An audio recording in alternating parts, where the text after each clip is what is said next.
Turn your living room into a joyful, hands-free playroom with CoComelon Sing and Play with JJ.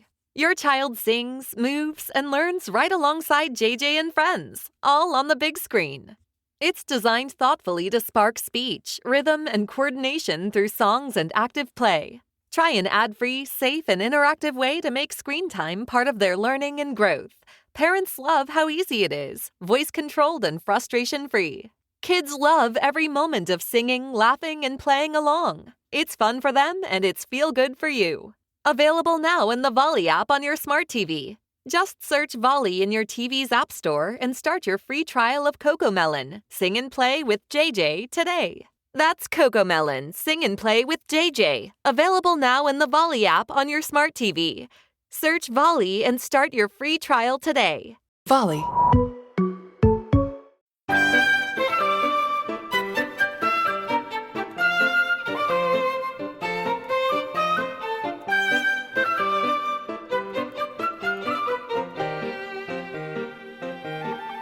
Welcome to Homeschooling Outside the Box, the podcast that encourages and equips moms who homeschool an outside-the-box child.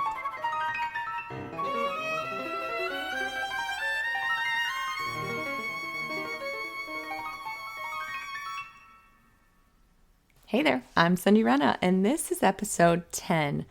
Today we are going to talk about the great outdoors and nature study. Growing up, I was fortunate to spend a lot of time outdoors. We lived on a dead-end street that opened up to a large wooded area. A creek ran through the middle and behind the houses. The neighborhood kids and I would climb trees, build forts, jump on the small creek, and walk along its edge. I got scrapes and bruises and head lice twice, but I didn't care. The next day, we'd be right back out there. The woods represented freedom to me. Although I was minutes away from home, I felt like the minute we passed that dead end sign, the whole world opened up, like our own little Narnia.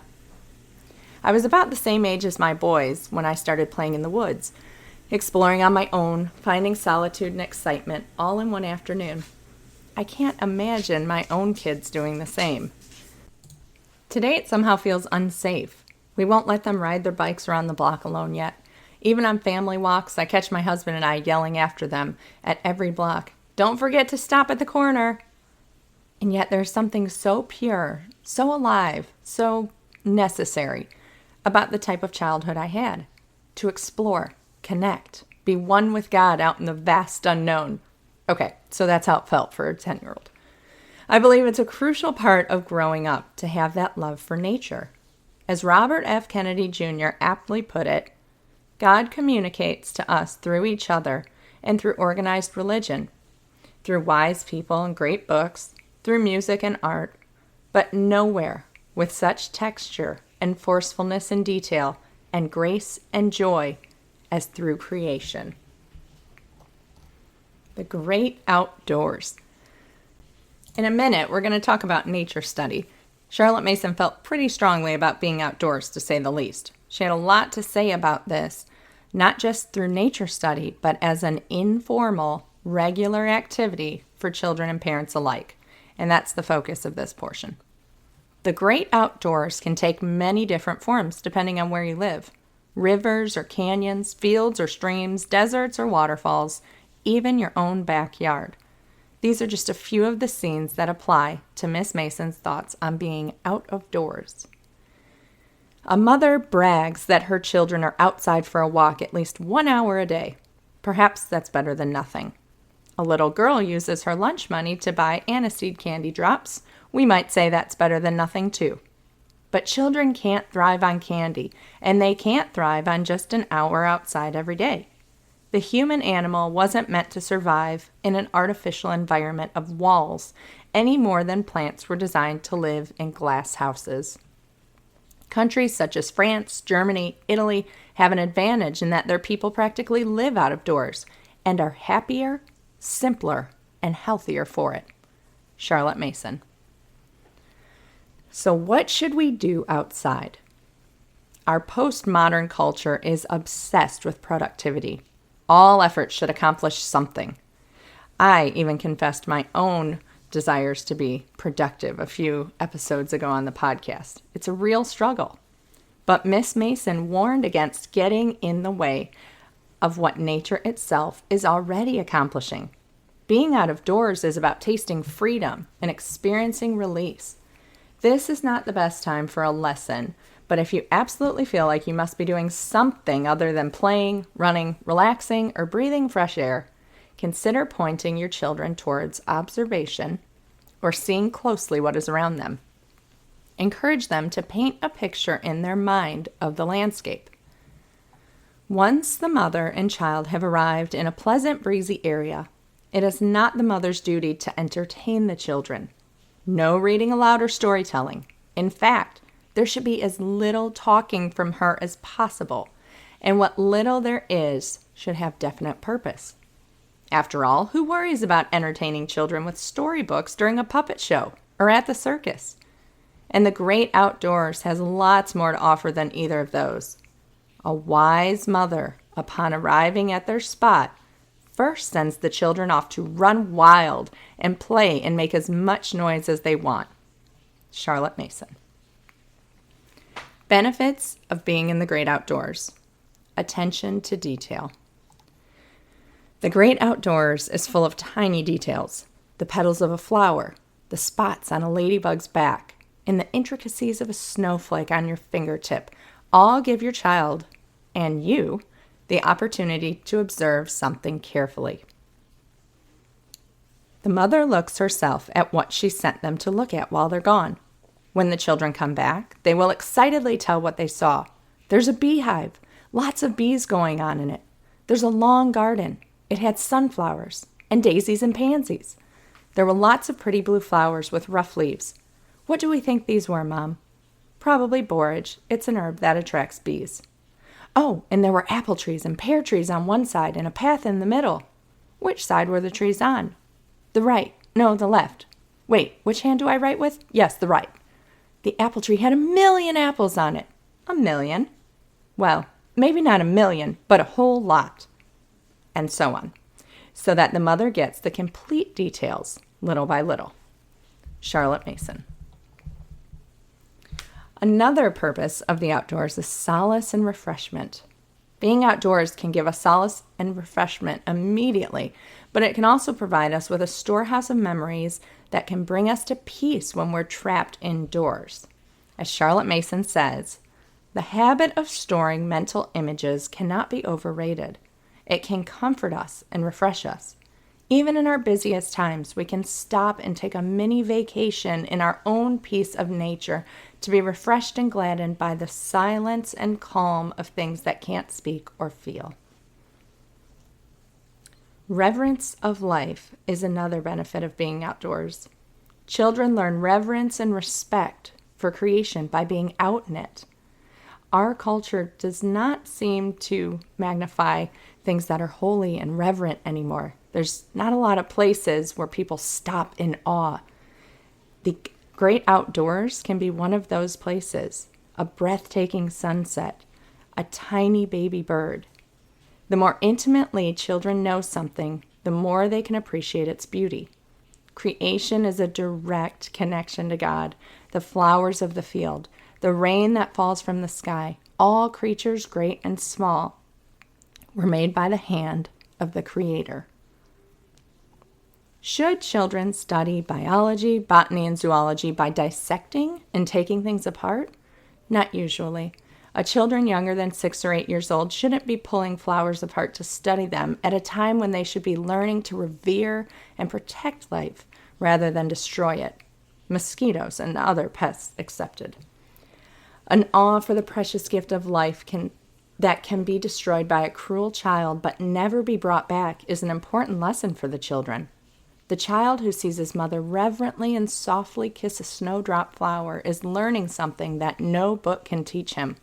When they are older, they will understand that all science is merely a study of God's creation. Charlotte Mason. Now we'll talk about overcoming some obstacles to getting outdoors. Time.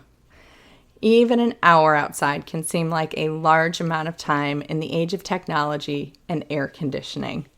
Charlotte Mason made it pretty clear that we should be out there more than an hour. But we certainly have to be intentional about getting outdoors instead of in. I want us to be outdoors a lot, but let's face it, we modern people are very much obsessed with being comfortable. Something the great outdoors isn't always known for being. There are bugs and changing temperatures to deal with and weather to dress for. But as the saying goes, there's no such thing as bad weather, just the wrong clothes. Being outdoors in the fresh air, whether it's hot or cold, is just plain good for you and well worth your time. Country dwellers already know what wonders fresh air can do for a person. Their children practically live outside when they aren't eating or sleeping. But even country people don't make the best of their opportunity. When the weather is warm, why not eat breakfast and lunch outside? We are so stressed from our hectic lives, but time spent in the open air is great for the mind and body and can even prolong our lives. Those who have been sick with fever and headache and felt soothed by the deliciousness of fresh, cool air often make it a rule never to be indoors when they can be out. Charlotte Mason. I read this quote and I wonder, could Charlotte Mason see into the future? In a day where just about everybody is too busy, it's more important than ever to heed her advice. Every mother knows that when the kids start to go wild, the best thing to do is send them outside. But why not make it part of their day to prevent some of that buildup? I know, I hear you. It's so hard to get them outside. But Miss Mason thought of that too. Not everyone is lucky enough to live in the country where they can eat outside. So what about those who live in the city or suburbs? How much time should we dedicate to making our children stay outside? And how can we pull it off? With all the pressure to give our children a good education and adequate socialization, it's good to remember that a mother's first duty should be to provide a secure, quiet, early childhood. For the first 6 years, children should have low-key schedules so that they can just be and grow, and they should spend most of their waking hours outside enjoying the fresh air. This is not just good for their bodies. Their heart, soul, and mind are nourished with exactly what they need when we leave them alone in a stress-free environment among happy influences that give them no reason to rebel and misbehave. Another big obstacle to getting outdoors is weather. So we live in Alabama, but we are from Michigan, and we spent some time living there with the children last year. So I am fully aware that the seasons can behave very differently and be a really big obstacle to getting outside. In Michigan, we struggled with bitterly cold days and deep snow, and that it was very daunting to get out in. It would take you twice as long to get the children ready as you could actually spend outdoors. And then in Alabama, of course, you're dealing with full humidity, August days, in the 90s all the way through September, sometimes early October, and so the heat can be just as cruel as the bitter cold. The trick to getting outdoors during any season is to coordinate with the weather. That means in the summer, you want to strive to do your outings very early in the morning, and in the winter, wait until the day heats up after lunch. When there's a frost or snow on the ground, children have fun sliding, throwing snowballs, and building from snow. But even when the snow is slushy or dirty and the sky is gray, they should have interesting things to do outside so that their hearts are cheerful, even when the day is cold and dreary. Charlotte Mason. Miss Mason encourages mothers to continue getting outdoors in the winter for an hour or so in the morning and an hour or so in the afternoon. She recognizes that fresh air is good for the child no matter what the weather. When we have multiple days of bad weather and we're stuck inside for long periods, the kids and I always notice when we're going stir crazy, and they call it cabin fever. There's just something about getting outside that can help lift your mood. So what's the bottom line? Get outside. Forget the structure. Let the great outdoors be the teacher. Make it a priority to just go out and play. And that goes for you too, Mama. All right, the autism angle. Children with autism need to be in nature just as much as typical children, if not more. Nature is calming and soothing to the soul.